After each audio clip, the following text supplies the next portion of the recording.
Morning news. Fakti on ICTV and Vikna on STB are working for you. I'm Tetiana Vysotska. Welcome. One person has died and 3 more have been injured. Yesterday in the Sumy region, about 30 settlements shook from enemy fire, police reported. In the Butska community, a Russian drone hit a private car. The driver and 2 passengers were hospitalized with injuries.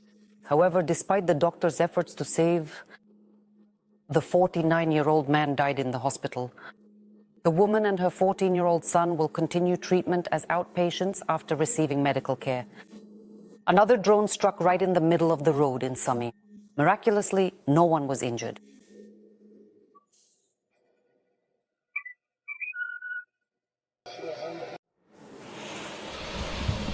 In addition, a 74-year-old woman was wounded in the Novoslobidska community. She is in moderate condition in the hospital. About a dozen enemy attack drones struck the city of Chuhuiv in the Kharkiv region overnight. Fires broke out at the sites of the strikes. A post office, a service station, and a school building caught fire. The flames covered about 2,000 square meters, but rescuers quickly contained the fire. According to preliminary information, there were no casualties.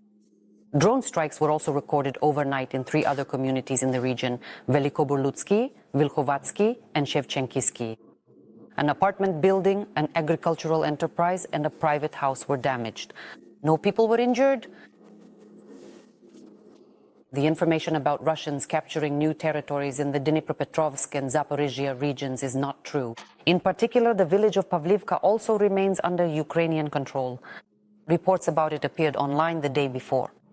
As stated by the Southern Defense Forces of Ukraine on their Telegram channel, fierce fighting is currently ongoing near this settlement. Meanwhile, near Primorsky, the occupiers are trying to flank Ukrainian soldiers through the former Kakhovka reservoir, where there is dense vegetation and reeds several meters high. However, the defense forces are destroying them, according to the report. Also, in the area of Uspenivka, which is also in the Zaporizhzhia region, the enemy destroyed several positions. Therefore, Ukrainian defenders had to withdraw deeper into the defense, but the fighting for the settlement has not subsided. In addition, the enemy taking advantage of the weather conditions, there have been thick fogs in Zaporizhzhia for several days, tried to infiltrate deeper into our defenses past Ukrainian positions. But in these sections of the front line, we are constantly conducting search and strike operations and destroying enemy sabotage groups. Over the past day in the south, the enemy lost more than 200 personnel. Under the cover of night, Ukrainian soldiers destroyed a Shahed base in Donetsk. The explosive video was first published the day before by Russian opposition public channels, and then the commander of the UAV forces of the Armed Forces of Ukraine, Robert Brovdy, better known by his call sign Madjar, confirmed that the blaze which lit up the now occupied Donetsk airport was the work of his fighters, as well as the Special Operations Forces and the missile troops and artillery. They carefully planned this strike together for several months, and finally, on the night before Thursday, they destroyed one of the Russian bases for assembling, storing, and launching Shaheds. Meanwhile, the Special Operations Forces added that they achieved their targets, hitting up to 90% of all launched drones.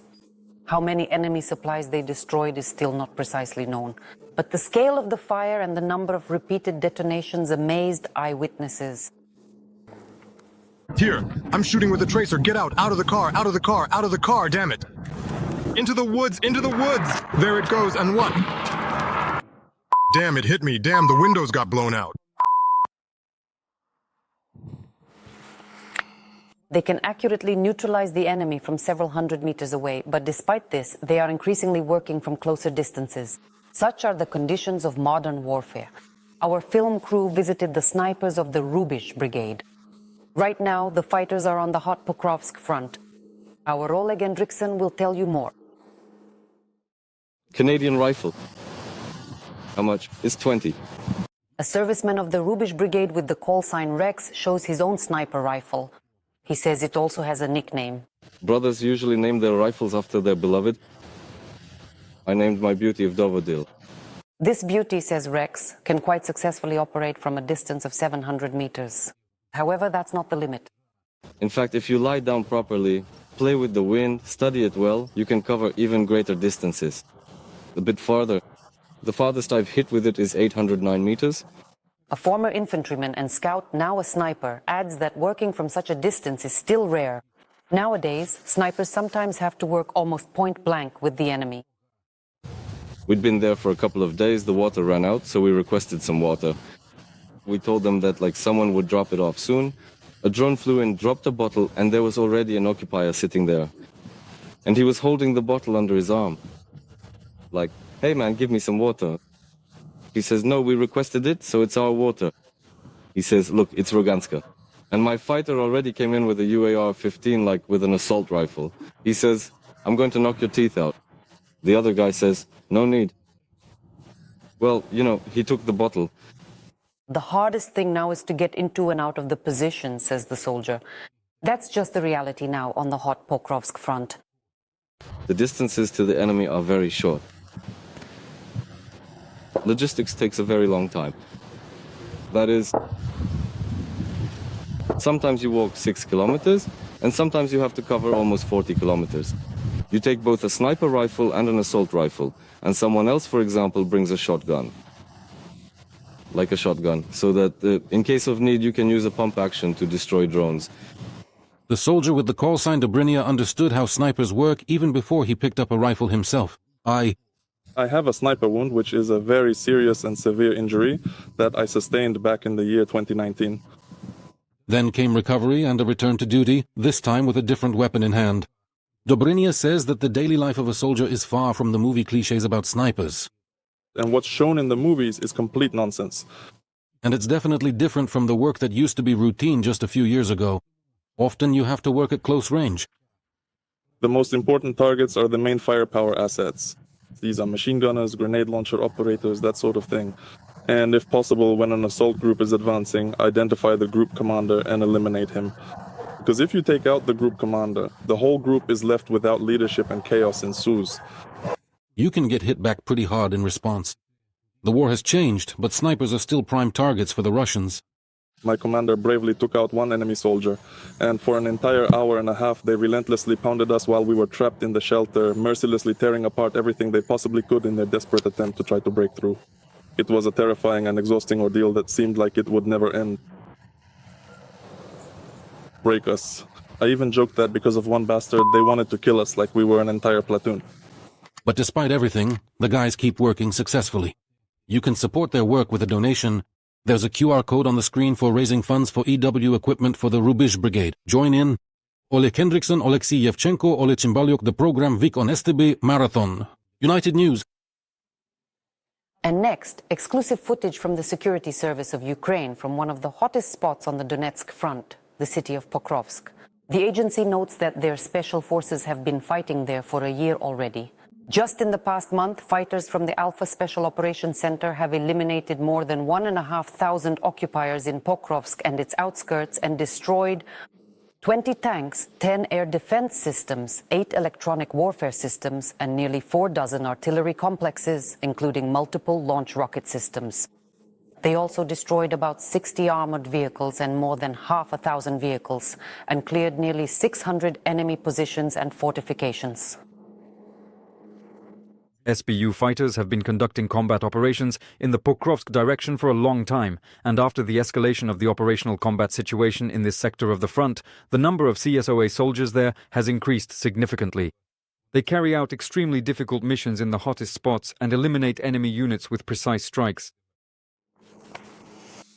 And as the SBU emphasizes, Alpha Special Forces have also carried out a number of operations behind enemy lines. Thanks to such raids alone, in the past month alone, they have blown up 3 large Russian fuel and ammunition depots. 2 teenagers were injured by the detonation of fragments from a Russian drone in the Chuhuiv region. According to the State Emergency Service, the day before in Novgorod-Siversky, 2 15-year-old boys went to the forest to pick mushrooms but came across the remains of a UAV. When they approached the device, it detonated, causing them injuries. The rescuers did not specify the boys' condition, but once again urged everyone who finds drone debris or unknown objects to call 101 or 102 and under no circumstances approach them. Let me remind you, on the night before Wednesday, the occupiers attacked Novgorod-Siversky with Shaheds. At that time, 2 elderly men and a woman were injured in their homes. Since childhood, he dreamed of saving lives, and this dream became his calling. 26-year-old Andriy Kovalchuk. Andriy Krul worked as a rescuer in Ivano-Frankivsk. When the full-scale war began, he went to defend Ukraine. As part of the legendary Da Vinci Wolves, he served on the hottest fronts. After a severe injury, Andriy did not break, and today he is learning to live with a prosthesis. Before the full-scale invasion, he had worked as a firefighter since he was 17. It was my only dream since childhood, to be a firefighter. From that time on, Andriy worked in the state emergency service. He responded to calls, rescued people from fires and car accidents. When the war began in 2022, his colleagues didn't want to let him go. But Andriy decided he had to be where his friends were as part of the 108th Battalion Da Vinci Wolves. He became a scout and fought in the Pokrovsk direction. This summer he was wounded. During the evacuation, the enemy targeted them with drones. Shrapnel hit his eyes, leg and arm. When the explosion happened, blood was running into my eyes and I couldn't see anything at all. My first thought was that I would be blind because I immediately lost my sight. Andriy was evacuated using the NRK robotic system. It was only in the intensive care unit that he realized he could still see. The vision in one eye began to recover. But when he saw that his arm was gone, he wondered how he would now climb mountains. I immediately set my mind to a positive attitude. The only thing I don't know is what I was thinking when I woke up in the ICU, how I would set up a tent in the mountains without an arm. That was what worried me the most. I really love the mountains. After Dnipro, Andriy was evacuated to Lviv. Here, they replaced the lens in his eye. Now one eye sees well and the other is gradually recovering. The defender has already mastered the prosthesis. He says he expected it to be worse. I thought it would just be some kind of toy, unnecessary. For example, I can cut my nails with clippers, eat peanuts, and I need to drink coffee. A lot of things. For a long time, Andriy worked with a physical therapist on restoring the function of his injured leg. But due to carelessness, the defender broke the limb a second time, so he had to start all over again. Andriy caught on the wheel rim and fell, suffering a repeat fracture. And now, after surgery, he is once again starting the same process of lower limb rehabilitation. There are further stages of bone recovery ahead, and our task is to facilitate this recovery. In parallel with his therapy sessions, Andriy Aksenovich actively participates in various creative activities at the rehabilitation center. He has already painted about a dozen pictures, tried archery, and even written plays. But above all, he dreams of standing on his own 2 feet, returning to his comrades, and one day climbing the mountains again with his dog. I had a dream to conquer the Matterhorn, but with the way things are now, I don't know. I'll have to learn everything all over again. Oksana Yasnitska, Volodymyr Rolyuk, the program Vikne z Tebe, United News.